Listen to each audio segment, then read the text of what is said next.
दुनिया का सबसे बिजीएस्ट कोई सिंगल रनवे एयरपोर्ट है तो वो है मुंबई इंटरनेशनल एयरपोर्ट, जो तकरीबन दिन में 1000 फ्लाइट्स हैंडल करता है। लेकिन यहाँ पे 2 रनवे होने के बावजूद एक ही रनवे का वो इस्तेमाल कर पाता है। वो इसलिए क्योंकि ये रनवे क्रॉस्ड है और एक एक्स शेप बनाते हैं। इसके कारण एक बार में एक ही रनवे इस्तेमाल हो पाता है। सिमिलर इश्यूज देखने मिलते हैं हमें चेन्नई के भी एयरपोर्ट के अंदर, जहाँ पर एक रनवे क्रॉसिंग में है और ये रनवे भी इस्तेमाल एक बार में एक ही तरीके से हो सकता है। लेकिन फिर सवाल ये उठता है कि आज के जमाने में जब इतने सारे नए एयरपोर्ट्स बन रहे हैं पैरेलल रनवेज के साथ, जहाँ पर मल्टीपल टेक ऑफ्स और लैंडिंग एक साथ की जा सकती है, उस जमाने में कई बहुत ही ज्यादा इंपॉर्टेंट एयरपोर्ट्स क्रॉस रनवे के साथ में क्यों रखे जा रहे हैं, इनको अपग्रेड क्यों नहीं किया जा रहा और पहली बार इनको बनाया ही क्यों गया, और इन सवालों का जवाब आज की इस वीडियो में मैं दूंगा।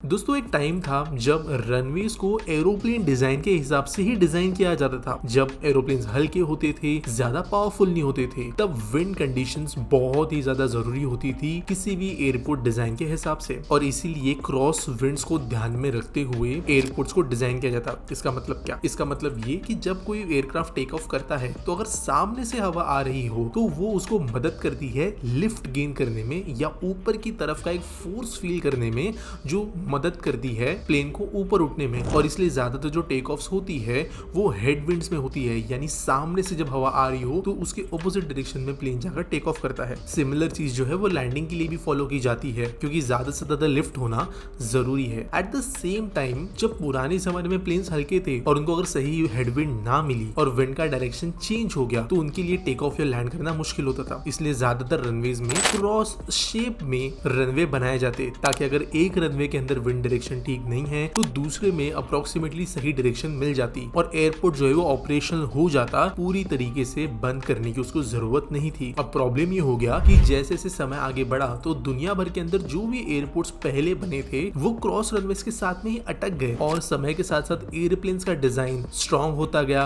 प्लेन्स बड़े होते गए, भारी होते गए, ज्यादा पावरफुल होते गए, उनका पावर टू वेट रेशियो बेहतर बनता गया। इसके वजह से जो विंड कंडीशंस बहुत हेवीली इफेक्ट करते थे किसी प्लेन के टेक ऑफ और लैंडिंग को, वो कम इफेक्ट करने लगी। आज भी विंड जरूरी है, लेकिन पहले के जमाने जैसा ऐसा नहीं है कि कोई भी विंड अगर थोड़ी भी गलत तरीके से आए तो प्लेन टेक ऑफ नहीं कर पाएगा। ये प्रॉब्लम इतनी बड़ी नहीं रही है आज। लेकिन एयरपोर्ट्स का एक्सपांशन जो क्रॉस में बने हुए थे उनका बहुत ज्यादा मुश्किल होने लगा। मुंबई के एयरपोर्ट का अगर हम एग्जांपल ले तो इसके सदर्न साइड में प्लान तो था कि एक पैरेलल रनवे बनाया जाए, लेकिन स्लम्स, यहाँ पे अवेलेबल लैंड की कमी और ऐसे कुछ रीजंस की वजह से कभी भी दूसरा पैरेलल रनवे बन नहीं पाया। हालांकि दिल्ली जैसे एयरपोर्ट्स ने ये सक्सेसफुली किया क्योंकि उनके पास में ऑप्शंस थे, लेकिन चाहे वो लंदन का गैटविक एयरपोर्ट हो, मुंबई का एयरपोर्ट और कई दूसरे जो दुनिया भर में हैं, वो क्रॉस रनवेज के साथ में ही अटक गए। लेकिन फिर इसकी जैसे दिक्कत ये आती है कि देश के अंदर कई ऐसे एयरपोर्ट्स हैं जिनकी कैपेसिटी की नीड तो बहुत ज्यादा है, लेकिन रनवे के इन कंस्ट्रेंट्स की वजह से वो ठीक से